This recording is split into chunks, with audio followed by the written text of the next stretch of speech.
We propose Krishna Devaraya Vadiyar, fourth. Why do you think this is being brought up once again, sir? This is not from our side. No, from the Congress. Why do you Congress, think Congress they wanted to please the Muslims for the vote bank sake.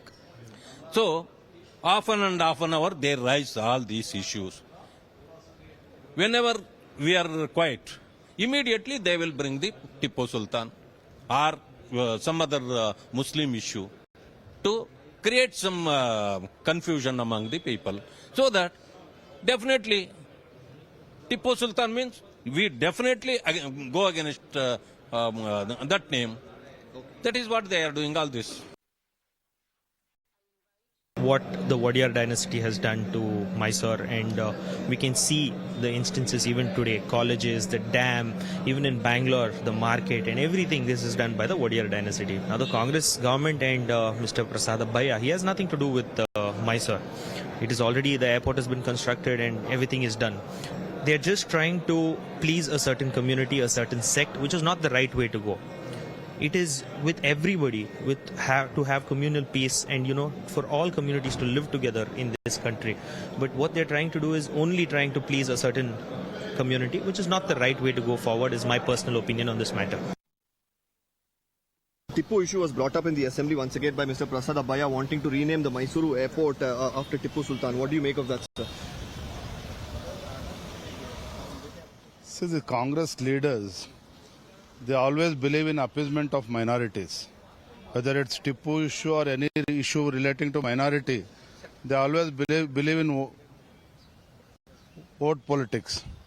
But Bharatiya Janata Party, our stand is pretty clear.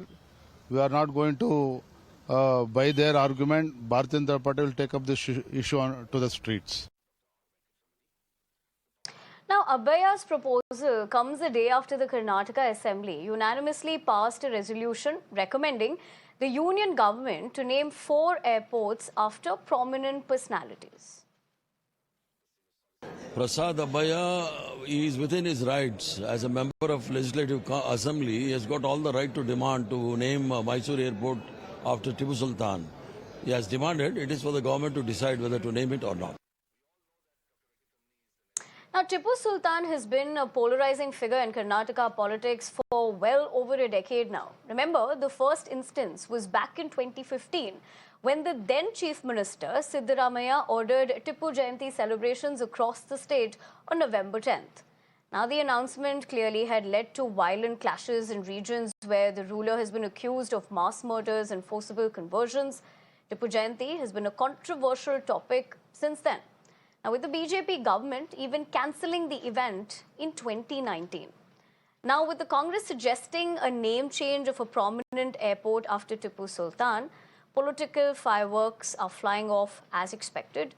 To dig deeper on this, I'm being joined in by my guests, GS Prashant, BJP spokesperson, Syam Prasad Meka, Congress leader, and Maya Sharma, senior journalist. Appreciate all of you joining us here this evening. Maya, let me come to you first. There's nobody better than you to actually be talking about this, because this has been a long-standing issue between the Congress and the BJP. Politically, what are you making of this? Because they say there's nothing in a name, but clearly there's a lot in a name over here. Tipu Sultan may have been dead for well over 2 centuries, but when it comes to Karnataka politics, he's alive and kicking.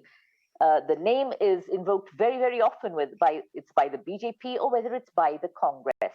And really, whichever government is in power, that's the lens through which Tipu Sultan is viewed. As you said, Chief Minister Siddaramaiah first said that there should be an annual celebration of his birthday. And an indication of just the importance given to him is that the very first act of the then Chief Minister B.S. Yediyurappa, when he took over in 2019, was to cancel that holiday. That was literally the first thing he did after he took charge. That just shows how much importance is being given to this ruler who has been dead for over 200 years. Clearly, religion is at the basis of this.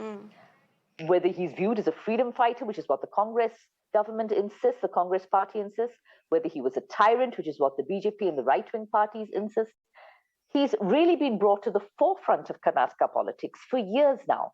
And he's being raised now, once again, the general elections, of course, not too far away, Tipu Sultan does seem to be a certain pre-election issue in the state of Karnataka. All right, Maya, as you make those opening remarks as well, you're absolutely right. This has been a bone of contention between the BJP and Congress over the years. And in Karnataka politics, Tipu is one name that keeps popping up time and again. Let me go across to GS Prashant. Prashant, what do you really make of this?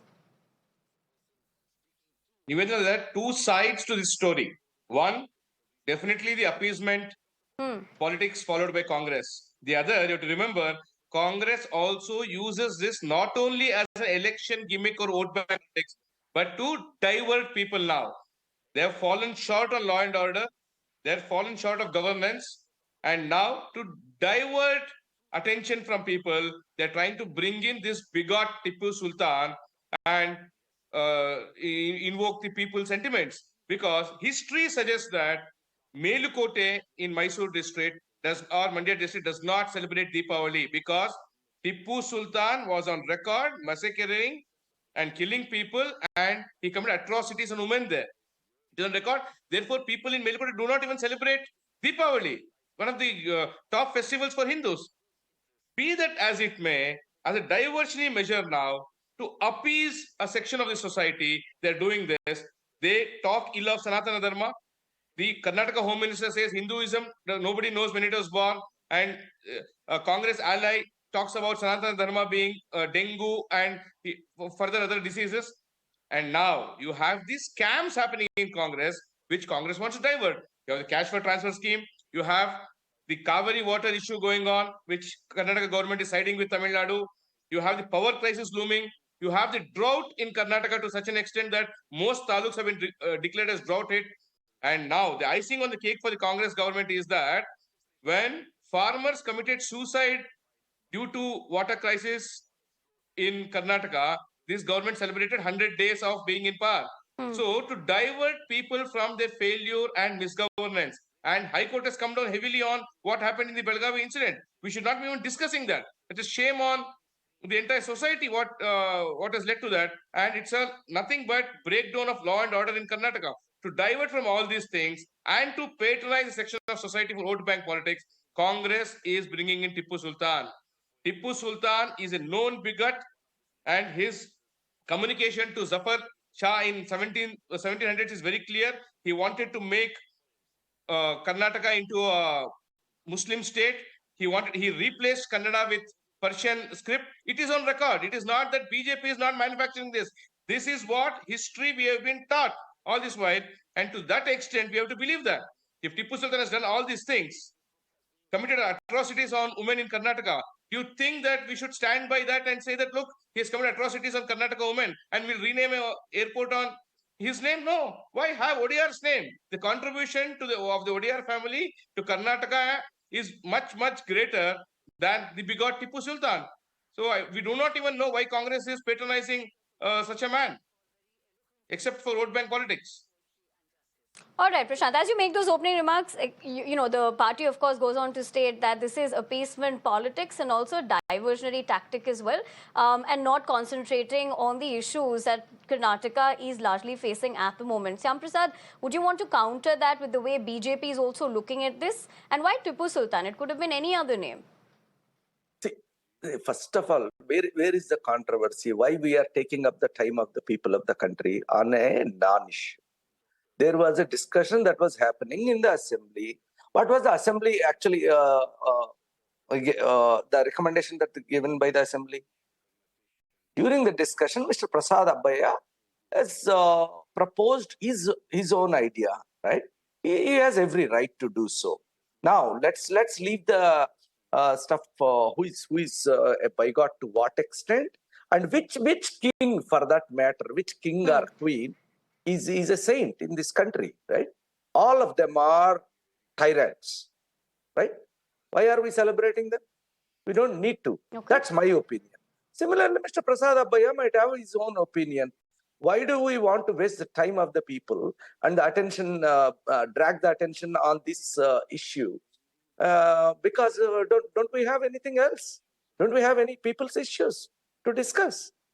We're stuck with Tipu Sultan still. What about any other king? Okay, somebody was mentioning, see, in history, various kings might have played their role, right? But all of them, for me, because I am a citizen of the Republic of India, for me, comparatively, compared to my democratically elected governments, the government which we have even now, right? Compared to that, all these kings and queens are tyrants. They are ridiculous people. They are inhuman. Why should we even care about them? It's only for academic interest, right?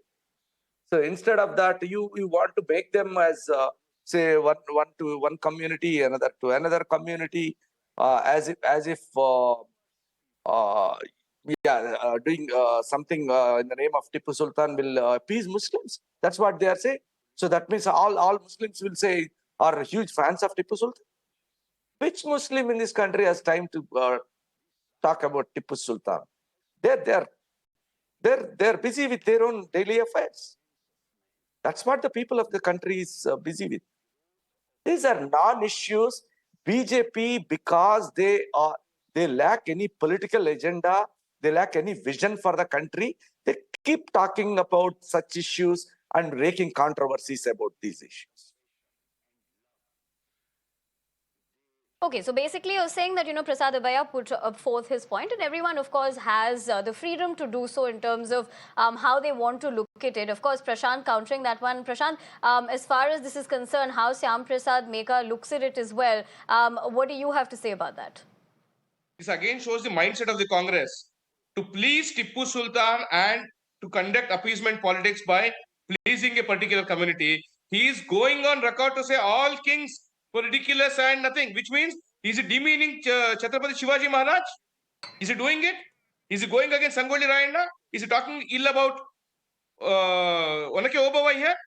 Which is why this brings out the mindset of Congress to appease a particular community. They can go to any extent. They can call anybody ridiculous. They can call anybody anything, but their vote bank must be secure. This is what they're doing. Why are they saying that if there is nothing on record? They must have rebuked their MLA on the floor of the house saying, boss, keep quiet, Mr. Prasad Abbayya, don't do this. Just because he's a member of Legislative Assembly, just because he can talk, he talks something, and the Congress MLC outside the house supports him, is only indicating that they are doing it as a ploy, as a diversionary tactic.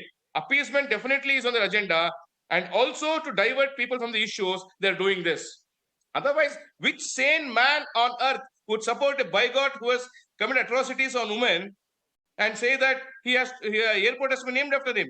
More so in the cultural city of Mysore, leaving aside Wadiyars. Why? What is the need? Why Congress does not want Wadiyar's name to be there for the airport, is it? Why do they want only Tipu Sultan? They don't have answers for that. They are trying to go after saying which Muslim wants Tipu Sultan. It is not about which Muslim wants Tipu Sultan or which Hindu wants some other name. It is about the appeasement politics of Congress, which has ruined the country for 70 years, which as BJP we oppose. Because as our party, we always stand for Sabka Saath, Sabka Vikas, Sabka Vishwas, Sabka Prayas. Because in all the central schemes, Pradhan Mantri Awas Yojana, Jal Jeevan Mission, Kisan Samman Yojana, Ayushman Bharat, all communities, including the minority Muslim community, have been the greatest beneficiaries. We have not discriminated based on Prashant, I have religion to or caste interject you there because, of course, you made your point as far as countering what Syam Prasad had to say. But Maya, let me come to you. As far as this is concerned, right, there are two aspects of this. If we were to see it in another prism, is that the contribution of the Wadiyars in Mysuru as well is significant. So probably the question about why not being named after them. And also, the other big significant question, if we look at it from the citizen perspective as well, there are many more issues to be discussed in the assembly. And, there are many pressing concerns for the state. Exactly. I personally would be in favor of an airport in a city being named after the city. Bengaluru Airport, perhaps, or Mysuru Airport, perhaps. I think it's much easier for the traveler. But since we do have an established tradition now of naming it after people, not just in India, but abroad as well, then, of course, the choice of the person you're naming it after does become a tricky one.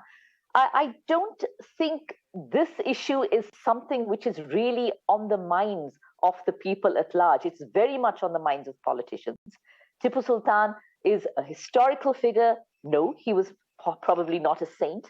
He was probably not also the worst villain in history. He was a ruler of his time.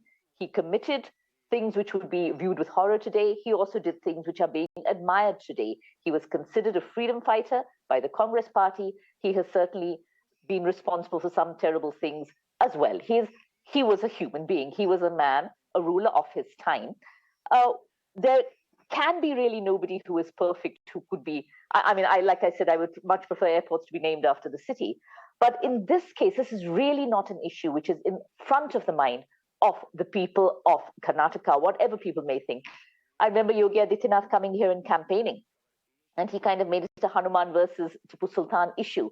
I think politicians give Tipu Sultan a much greater weightage in this day and age than the person on the ground, the ordinary person in Karnataka. I don't think thinks about the historical ruler as much as people in the BJP and the Congress do.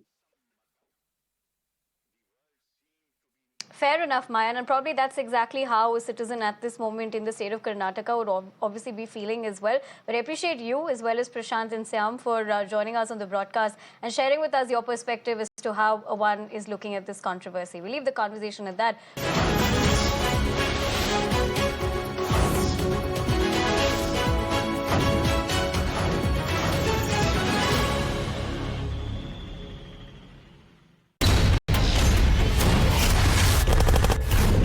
News is about one bold, strong voice that breaks silence. बोलो आपकी जान की रक्षा करते हैं, आप उनको मरवाने के लिए लेके आते हो। We'll go extra mile to give voice to stories that otherwise go untold.